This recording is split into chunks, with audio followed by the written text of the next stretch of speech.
नमस्कार मित्रों। प्रस्तुत है मुंशी प्रेमचंद द्वारा लिखी कहानी नई बीवी। हमारा जिस्म पुराना है, लेकिन इसमें हमेशा नया खून दौड़ता रहता है। इस नए खून पर जिंदगी कायम है। दुनिया के कदीम निज़ाम में यह नयापन उसके एक एक ज़र्रे में, एक एक टहनी में, एक एक कतरे में, तार में छुपे हुए नगमे की तरह गूंजता रहता है। और ये 100 साल की बुढ़िया आज भी नई दुल्हन बनी हुई है। जब से लाला डंगामल ने नई शादी की है, उनकी जवानी अज सरे नौऊद कर आई है। और जब पहली बीवी बक़ैदे हयात थी, वो बहुत कम घर पर रहते थे। सुबह से 10-11 बजे तक तो पूजा पाठ ही करते रहते थे। फिर खाना खाकर दुकान चले जाते। वहाँ से 1 बजे रात को लौटते और थके मांदे सो जाते। अगर लीला कभी कहती कि ज़रा और सवेरे आ जाया करो, तो बिगड़ जाते। तुम्हारे लिए क्या दुकान बंद कर दूं या रोज़गार छोड़ दूं? ये वो ज़माना नहीं है कि एक लोटा जल चढ़ाकर लक्ष्मी को खुश कर लिया जाए। आजकल लक्ष्मी की चौखट पर माथा रगड़ना पड़ता है, तब भी उनका मुंह सीधा नहीं होता। लीला बेचारी खामोश हो जाती। अभी 6 महीने की बात है।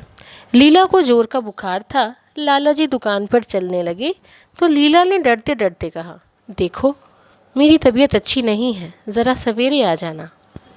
लाला जी ने पगड़ी उतारकर खूंटी पर लटका दी और बोले, अगर मेरे बैठे रहने से तुम्हारा जी अच्छा हो जाए तो मैं दुकान ना जाऊंगा। लीला रंजीदा होकर बोली, मैं ये कब कहती हूँ कि तुम दुकान न जाओ? मैं तो ज़रा सवेरे आ जाने को कहती हूँ। तो क्या मैं दुकान पर बैठा मौज करता हूँ? लीला कुछ न बोली। शौहर की ये बेइतनाई उसके लिए कोई नई बात ना थी। इधर कई दिन से इसका दिल दोज तजुर्बा हो रहा था कि इस घर में उसकी कदर नहीं है। अगर उसकी जवानी ढल चुकी थी तो उसका क्या कसूर था? किसकी जवानी हमेशा रहती है? लाजिम तो ये था कि 55 साल की रिफाकत अब एक रूहानी ताल्लुक़ में तब्दील हो जाती, जो ज़ाहिर से बेनियाज रहती है, जो ऐब को भी हुस्न देखने लगती है, जो पके फल की तरह ज़्यादा शीरीन, ज़्यादा खुशनुमा हो जाती है। लेकिन लाला जी का ताज़िर दिल हर एक चीज़ को तिजारत के तराजू पर तौलता था। बूढ़ी गाय जब ना दूध दे सकती हो न बच्चे, तो उसके लिए गौशाला से बेहतर कोई जगह नहीं। उनके ख्याल में लीला के लिए बस इतना ही काफ़ी था कि वो घर की मालकिन बनी रहे, आराम से खाए पहने पड़ी रहे। उसे इख्तियार है, चाहे जितने जेवर बनवाए, चाहे जितनी खैरात और पूजा करे, रोज़े रखे, सिर्फ उनसे दूर रहे। फिन्नत इंसानी की नारंगियों का एक करिश्मा ये था कि लाला जी जिस दिलजोई और हज से लीला को महरूम रखना चाहते थे, खुद उसी के लिए अबलहना सरगर्मी से मुतलाशी रहते थे। लीला 40 की होकर बूढ़ी समझ ली गई थी, मगर वो 45 साल के होकर अभी जवान थे। जवानी के वलवलों और मसरतों से बेकरार लीला से अब उन्हें एक तरह की कराहियत होती थी। और वो गरीब जब अपनी खामियों के हसरतनाक एहसास की वजह से फितरी बेरहमियों के अजाले के लिए रंगो रोगन की आड़ लेती, तो वो उसकी बुअल होशी से और भी मुतनफ़िर हो जाते। जे खुश, 7 लड़कों की तो माँ हो गई, बाल खिचड़ी हो गए, चेहरा धुले हुए फलालैन की तरह पुरशिकन हो गया, मगर आपको अभी महावर और सिंदूर बिंदी और उबटन की हवस बाकी है। औरतों की भी क्या फितरत है, न जाने क्यों आराइश पर इस कदर जान देती हैं। पूछो अब तुम्हें और क्या चाहिए? क्यों नहीं दिल को समझा लेती कि जवानी रुखसत हो गई और उन तदबीरों से उसे वापस नहीं बुलाया जा सकता। लेकिन वो खुद जवानी का ख्वाब देखते रहते थे। तबीयत जवानी सैर न होती, जाड़ों में कुश्तों और माजूनों का इस्तेमाल करते रहते थे। हफ्ते में 2 बार खिजाब लगाते और किसी डॉक्टर से बंदर के गद्दू के इस्तेमाल से मुताल्लिक खतों किताबत कर रहे थे। लीला ने उन्हें शशोपंज की हालत में खड़ा देखकर मायूसाना अंदाज से कहा, कुछ बतला सकते हो कै बजे आओगे? लाला जी ने मुलायम लहजे में कहा, तुम्हारी तबीयत आज कैसी है? लीला क्या जवाब दे? अगर कहती है बहुत ख़राब है, तो शायद ये हज़रत यहीं बैठ जाएं और उसे जली कटी सुनाकर अपने दिल का बुखार निकालें। अगर कहती है अच्छी हूँ, तो बेफिक्र होकर 2 बजे रात की खबर लाएं। डरते डरते बोली, अब तक तो अच्छी थी लेकिन अब कुछ भारी हो रही है। लेकिन तुम जाओ दुकान पर, लोग तुम्हारे मुंतज़िर होंगे।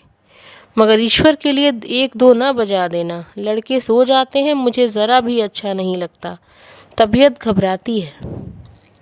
सेठ जी ने लहजे में मोहब्बत की चाशनी देकर कहा, 12 बजे तक आ जाऊंगा ज़रूर।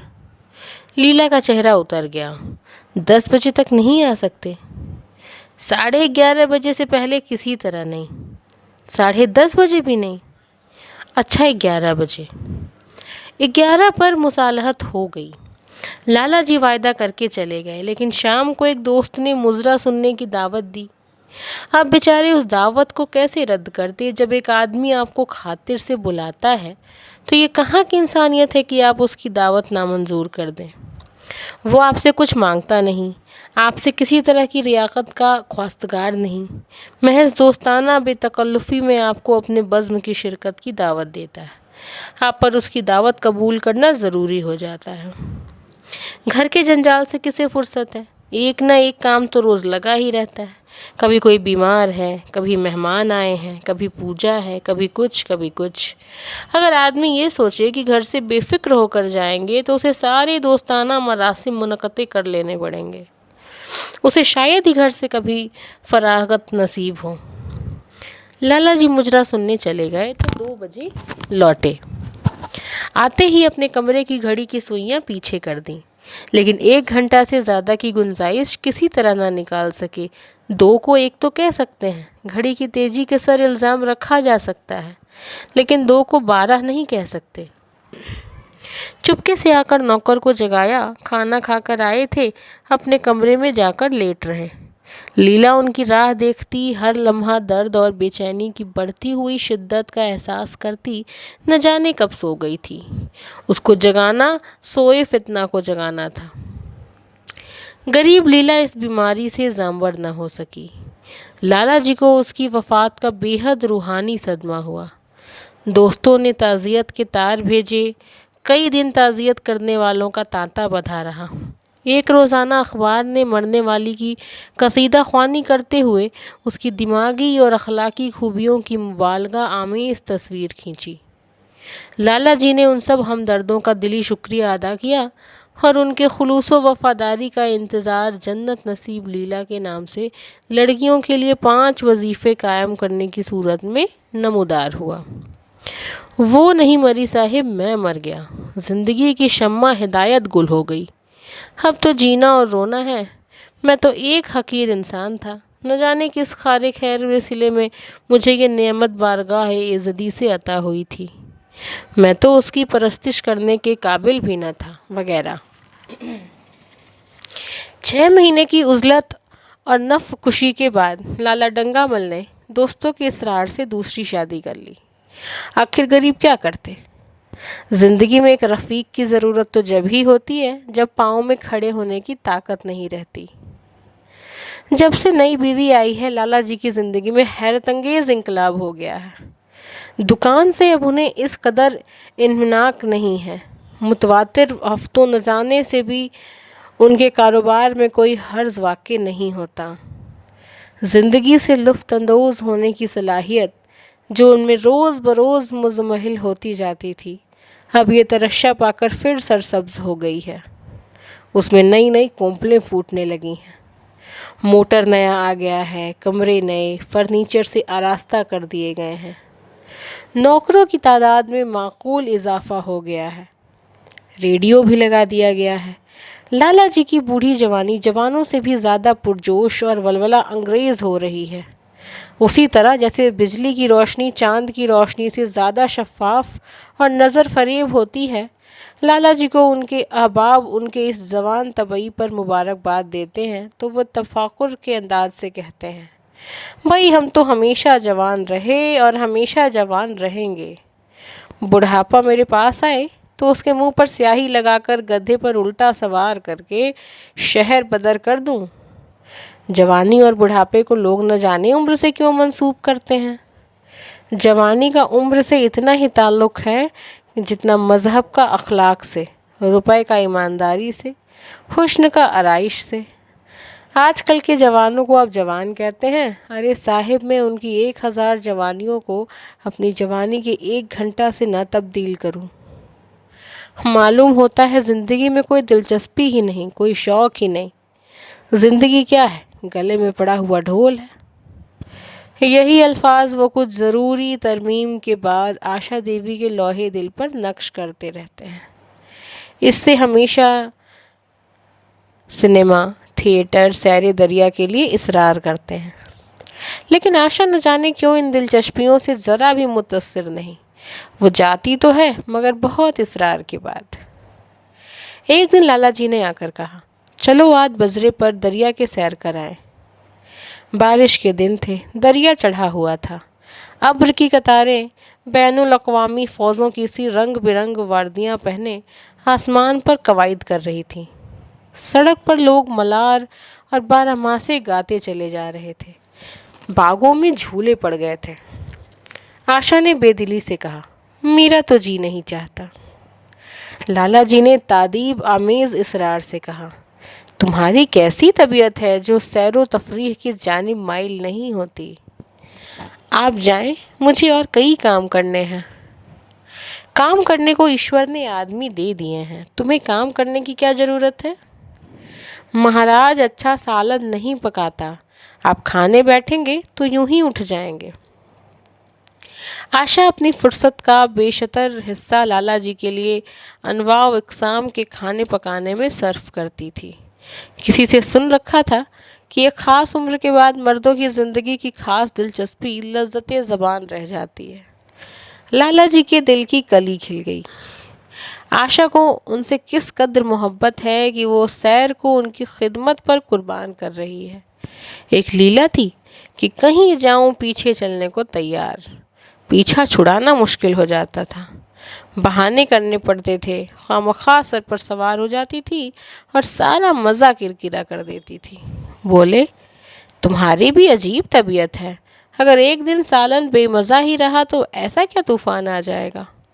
तुम इस तरह मेरे रईसाना चोचलों का लिहाज करती रहोगी तो मुझे बिल्कुल आराम तलब बना दोगी। अगर तुम न चलोगी तो मैं भी न जाऊंगा। आशा ने जैसे गले से फंदा छुड़ाते हुए कहा, आप भी तो मुझे इधर उधर घुमाकर मेरा मिजाज बिगाड़े देते हैं। ये आदत पड़ जाएगी तो घर के धंधे कौन करेगा? लाला जी ने फैयाजाना लहजे में कहा, मुझे घर के धंधों की ज़र्रा परवाह नहीं है, बाल की नोक बराबर भी नहीं।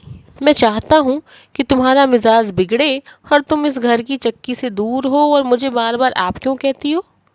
मैं चाहता हूँ कि तुम मुझे तुम कहो, मोहब्बत की गालियाँ दो, गुस्से की सलवातें सुनाओ, लेकिन तुम मुझे आप कहकर जैसे देवता के सिंहासन पर बैठा देती हो।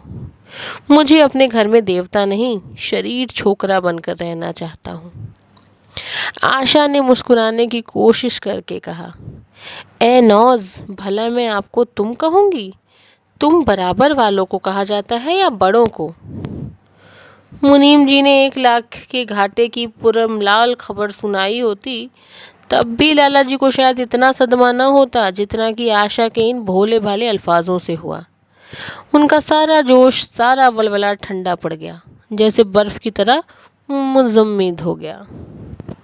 सर पर बाकी रखी हुई रंगीन फूलदार टोपी, गले में पड़ी हुई जोगिए रंग की रेशमी चादर, वो तंजेब का बेलदार कुर्ता जिसमें सोने के बटन लगे हुए थे, ये सारा ठाठ जैसे मज़ा खागेज़ मालूम होने लगा, जैसे सारा नशा किसी मंत्र से उतर गया हो। दिल शिकस्ता होकर बोले, तो तुम्हें चलना है या नहीं? मेरा जी नहीं चाहता तो मैं भी न जाऊं। मैं आपको कब मना करती हूँ? फिर आप कहा।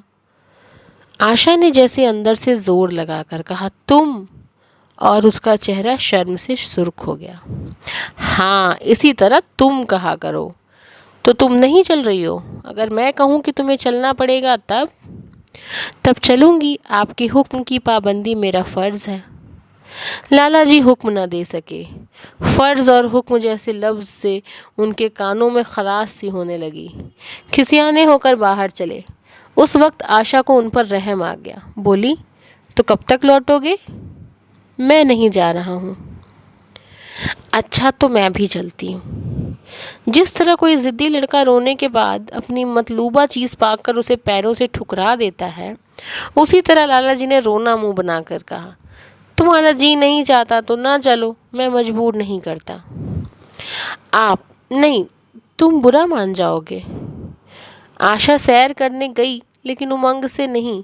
जो मामूली साड़ी पहने हुई थी वही पहने चल खड़ी हुई। न कोई नफीस साड़ी, न कोई मुरस्सा जेवर, न कोई सिंगार, जैसे बेवा हो। ऐसे ही बातों से लाला जी दिल में धुजला उठते थे। शादी की थी जिंदगी का लुफ्त उठाने के लिए, झिलमिलाते हुए चिराग में तेल डालकर उसे रोशन करने के लिए। अगर चिराग की रोशनी तेज न हुई तो तेल डालने से क्या फायदा।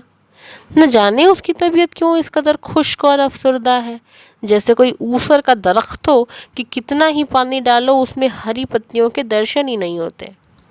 जड़ाऊ जेवरों के भरे हुए संदूक रखे हैं, कहाँ कहाँ से मंगवाए, दिल्ली से, कलकत्ते से, फ्रांस से। कैसी कैसी बेशकीमत साड़ियाँ रखी हुई हैं, एक नहीं सैकड़ों। मगर संदूक में कीड़ों की खुराक बनने के लिए गरीब खानदान की लड़कियों में यही ऐब होता है, उनकी निगाह हमेशा तंग रहती है। न खा सकें, न पहन सकें, न दे सकें। उन्हें तो खजाना भी मिल जाए तो यही सोचती रहेंगी कि भला उसे खर्च कैसे करें। दरिया की सैर तो हुई, मगर कुछ लुफ्त न आया। कई माह तक आशा की तबीयत को उभारने की नाकाम कोशिश करके लाला जी ने समझ लिया कि ये मुहर्रम की पैदाइश है, लेकिन फिर भी बराबर मश्क जारी रखी। इस व्यापार में खतीर रकम सिर्फ करने के बाद वो इससे ज़्यादा से ज़्यादा नफ़ा उठाने के ताज़िराना तकाजे को कैसे नज़रअंदाज करते। दिलचस्पी की नई नई सूरतें पैदा की जाती। ग्रामोफोन अगर बिगड़ गया है, गाता नहीं या आवाज़ साफ नहीं निकालता, तो उसकी मरम्मत करानी पड़ेगी। उसे उठाकर रख देना तो हिमाकत है। उधर बूढ़ा महाराज बीमार होकर चला गया और उसकी जगह उसका 16-17 साल का लड़का आ गया था। कुछ अजीब मस्खरा सा, बिल्कुल उजड्ड और दहकानी, कोई बात ही न समझता। उसके फुलके इकदिलस की शक्लों से भी ज़्यादा मुखातिफुल अशकाल हो जाते। बीच में मोटे, किनारे पतले दाल, तो कभी इतनी पतली जैसे चाय और कभी इतनी गाढ़ी जैसे दही। कभी नमक इतना कम कि बिल्कुल फीका और कभी तो इतना तेज कि नींबू का नमकीन अचार। आशा सवेरे ही से रसोई में पहुंच जाती और उस बदसलीके महाराज को खाना पकाना सिखाती। तुम कितने नालायक आदमी हो जुगल, इतनी उम्र तक तुम क्या घास खोदते रहे या भाड़ झोंकते रहे कि फुलके तक नहीं बना सकते। जुगल आंखों में आंसू भरकर कहता है, बहू जी अभी मेरी उम्र ही क्या है, 17वां ही साल तो है। आशा हंस पड़ी, तो रोटियां पकाना क्या 10-20 साल में आता है। आप 1 महीना सिखा दें बहू जी, फिर देखना मैं आपको कैसे फुलके खिलाता हूँ कि जी खुश हो जाए। जिस दिन मुझे फुलके बनाने आ जाएंगे मैं आपसे कोई इनाम लूँगा। सालन तो अब कुछ पकाने लगा हूँ ना। आशा हौसला अफजा तबस्सुम से बोली, सालन नहीं दवा पकाना आता है। अभी कल ही नमक इतना तेज था कि खाया ना गया। मैं जब सालन बना रहा था तो आप यहाँ कब थी। अच्छा, तो मैं जब यहाँ बैठी रहूँ तब तुम्हारा सालन लजीज पकेगा। आप बैठी रहती हैं तो मेरी अकल ठिकाने रहती है, और मैं नहीं रहती तब तो आपके कमरे के दरवाजे पर जा बैठती है। तुम्हारे दादा आ जाएंगे तो तुम चले जाओगे। नहीं बहू जी, किसी और काम में लगा दीजिएगा, मुझे मोटर चलवाना सिखवा दीजिएगा। नहीं नहीं, आप हट जाइए, मैं पतीली उतार लूँगा। ऐसी अच्छी साड़ी आपको कहीं दाग लग जाए तो क्या हो। दूर हो, फूहड़ तो तुम ही हो, कहीं पतीली पैर पर गिर पड़े तो महीने झेलोगे। जुगल अफसरदा हो गया, नहीफ चेहरा और भी खुश्क हो गया। आशा ने मुस्कुराकर पूछा, क्यों, मुंह क्यों लटक गया सरकार का। आप डांट देती हैं बहू जी तो मेरा दिल टूट जाता है। सेठ जी कितना भी घुड़की दे, मुझे ज़रा भी सदमा नहीं होता। आपकी नज़र कड़ी देखकर जैसे मेरा खून सर्द हो जाता है। आशा ने तशफ़ी दी, मैंने तुम्हें डांटा नहीं, सिर्फ इतना ही कहा कि कहीं पतीली तुम्हारे पाँव पर गिर पड़े तो क्या होगा। हाथ तो आपका भी है, कहीं आपके हाथ से ही छूट पड़े तब। सेठ जी ने रसोई के दरवाजे पर आकर कहा, आशा जरा यहाँ आना, देखो तुम्हारे लिए कितने खुशनुमा गमले लाया हूँ। तुम्हारे कमरे के सामने रखे जाएंगे। तुम वहाँ धुएं धक्कड़ में क्यों परेशान हो रही हो? लौंडे को कह दो कि महाराज को बुलाए, वरना मैं कोई दूसरा इंतजाम कर लूँगा। महाराज की कमी नहीं है, आखिर कब तक कोई रियायत करे। इस गधे को ज़रा भी तो तमीज़ ना आई। सुनता है जुगल, आज लिख दे अपने बाप को। चूल्हे पर तवा रखा हुआ था। आशा रोटियां बेल रही थी। जुगल तवे के लिए रोटियों का इंतज़ार कर रहा था। ऐसी हालत में भला वो कैसे गमले देखने जाती। कहने लगी, अभी आती हूँ, जरा रोटी बेल रही हूँ, छोड़ दूंगी तो जुगल टेढ़ी मेढ़ी बेलेगा। लैला जी ने कुछ चढ़कर कहा, अगर रोटियां टेढ़ी मेढ़ी बेलेगा तो निकाल दिया जाएगा। आशा अनसुनी करके बोली, 10-5 दिन में सीख जाएगा, निकालने की क्या ज़रूरत है। तुम चलकर बता दो कि गमले कहाँ रखे जाएंगे। कहती हूँ रोटियां बेल कर आई जाती हूँ। नहीं, मैं कहता हूँ तुम रोटियां मत बेलो। तुम खामखा जिद करते हो। लाला जी सन्नाटे में आ गए। आशा ने कभी इतनी बेइल्तिफाती से उसे जवाब नहीं दिया था, और ये महज बेइल्तिफाती न थी, इसमें तुर्शी भी थी। खफीफ होकर चले गए। उन्हें गुस्सा ऐसा आ रहा था कि इन गमलों को तोड़कर फेंक दें या और सारे पौधों को चूल्हे में डाल दें। जुगल ने सहमे हुए लहजे में कहा, आप चली जाती बहू जी, सरकार नाराज़ होंगे। बको मत, जल्दी रोटियां सेको, नहीं तो निकाल दिए जाओगे। और आज मुझसे रुपए लेकर अपने लिए कपड़े बनवा लो। भिखमंगो किसी सूरत बनाए घूमते हो, और बाल क्यों इतने बढ़ा रखे हैं? तुम्हें नाई भी नहीं जुड़ता। कपड़े बनवा लूँ तो दादा को क्या हिसाब दूंगा? अरे बेवकूफ़, मैं हिसाब में नहीं देने को कहती, मुझसे ले जाना। आप बनवाएंगी तो अच्छे कपड़े लूँगा मैं, खद्दर का कुर्ता, खद्दर की धोती, रेशमी चादर और अच्छा सा चप्पल। आशा ने मिठास भरे तबस्सुम से कहा, और अगर अपने दाम से बनवाना पड़े तो? तब कपड़े बनवाऊंगा ही नहीं। बड़े चालाक हो तुम।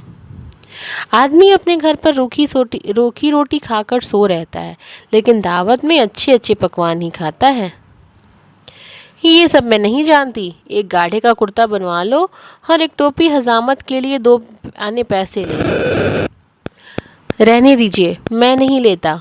अच्छे कपड़े पहनकर निकलूंगा तो आपकी याद आएगी। सड़ियल कपड़े हुए तो जी जलेगा। तुम बड़े खुदगरज हो, मुफ्त के कपड़े लोगे और आला दर्जे के। जब यहाँ से जाने लगूंगा तो आप मुझे अपनी तस्वीर दे दीजिएगा। मेरी तस्वीर लेकर क्या करोगे? अपनी कोठरी में लगा दूंगा और देखा करूंगा। बस वही साड़ी पहनकर खिंचवाना जो कल पहनी थी, और वही मोतियों वाली माला भी हो। मुझे नंगी नंगी सूरत अच्छी नहीं लगती। आपके पास तो बहुत गहने होंगे, आप पहनती क्यों नहीं? तो तुम्हें गहने अच्छे लगते हैं?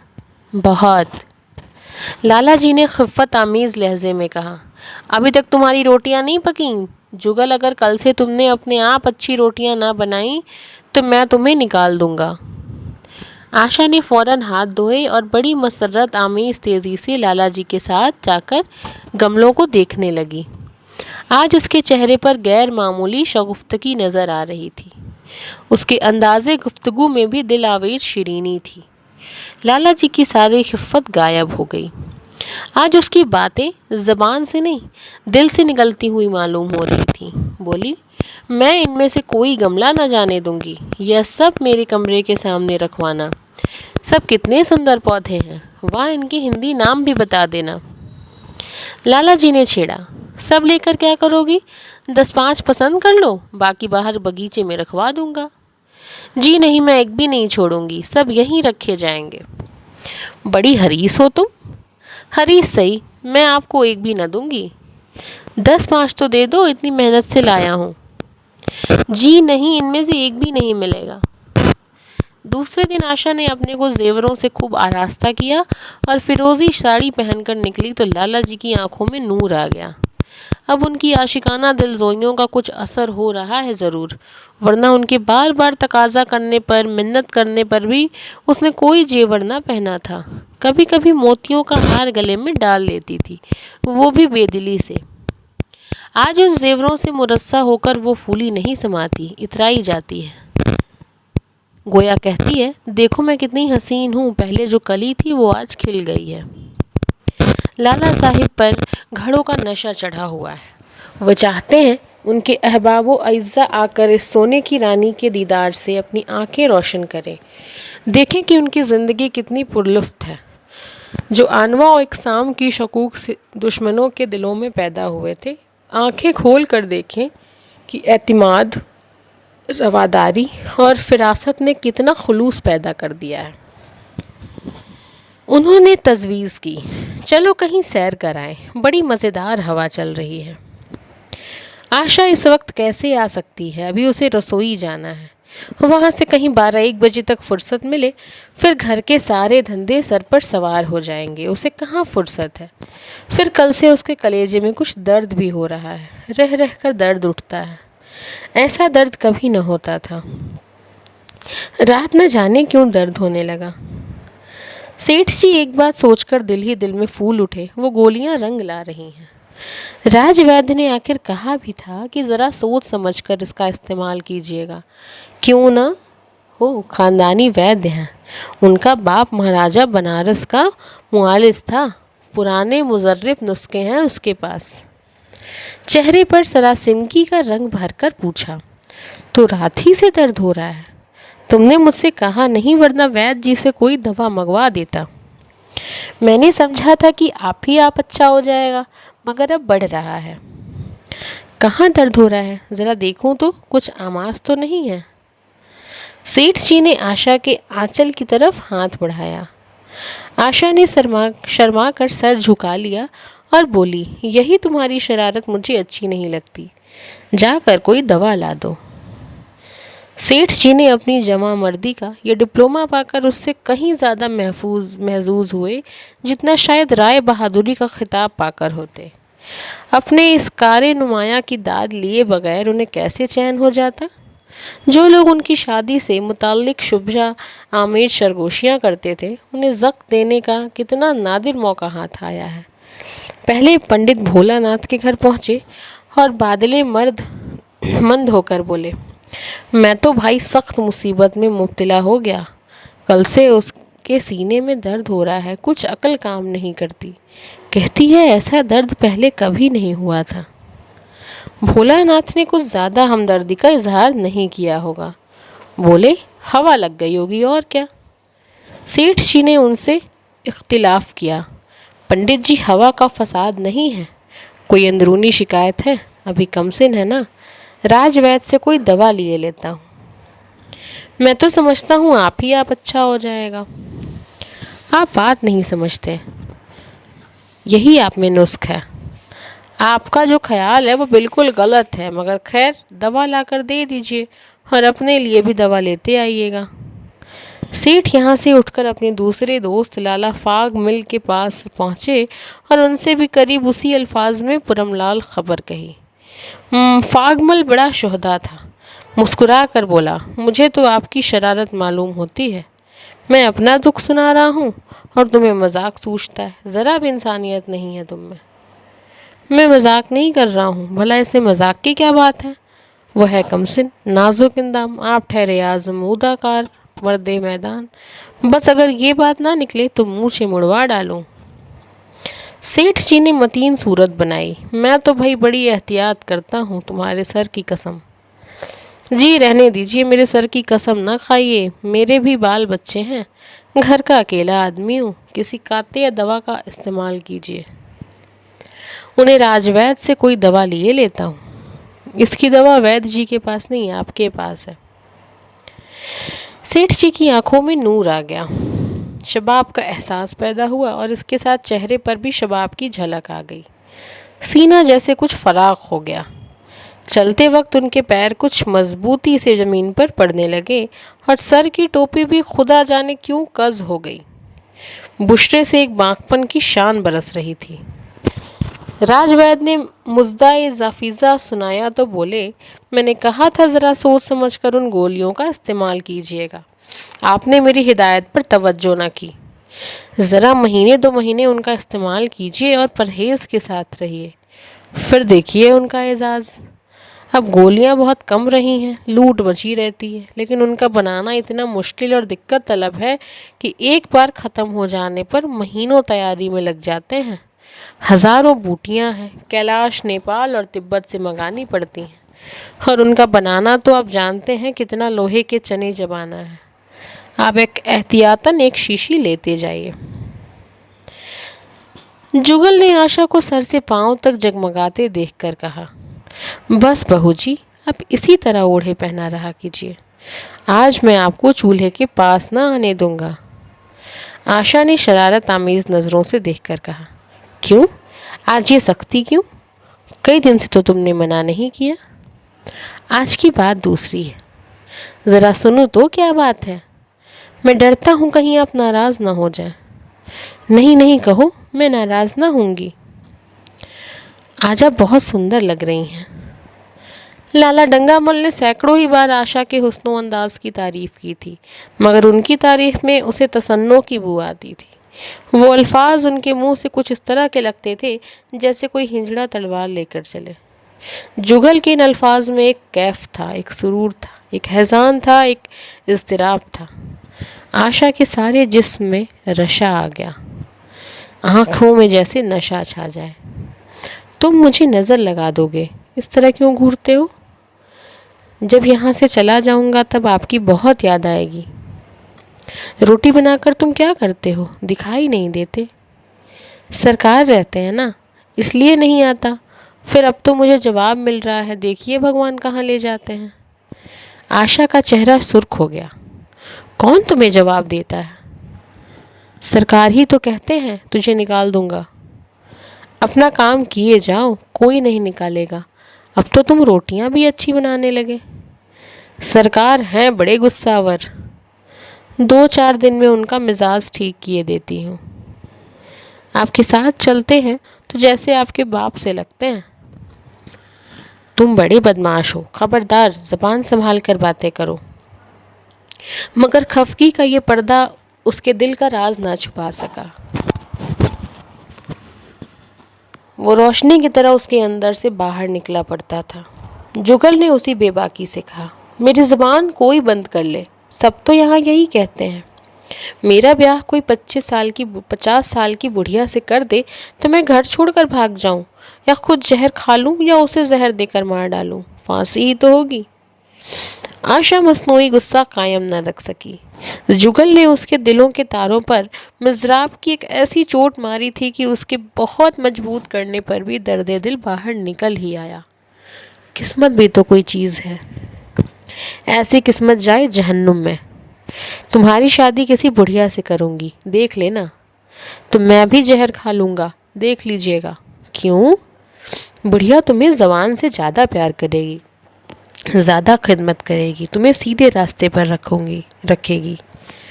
ये सब माँ का काम है। बीवी जिस काम के लिए है उसी के लिए है। आखिर बीवी किस काम के लिए है? आप मालिक हैं, नहीं तो बतला देता किस काम के लिए है। मोटर की आवाज़ आई। न जाने कैसे आशा के सर का आंचल खिसक कर कंधे पर आ गया था। उसने जल्दी से आंचल सर पर खींच लिया और ये कहती हुई अपने कमरे की तरफ चली, लाला खाना खाकर चले जाएंगे, तुम जरा आ जाना। उम्मीद है आपको ये कहानी अच्छी लगी होगी। ऐसी ही बहुत सारी अच्छी कहानियाँ सुनने के लिए मेरे चैनल को लाइक, शेयर और सब्सक्राइब करना ना भूलें। धन्यवाद।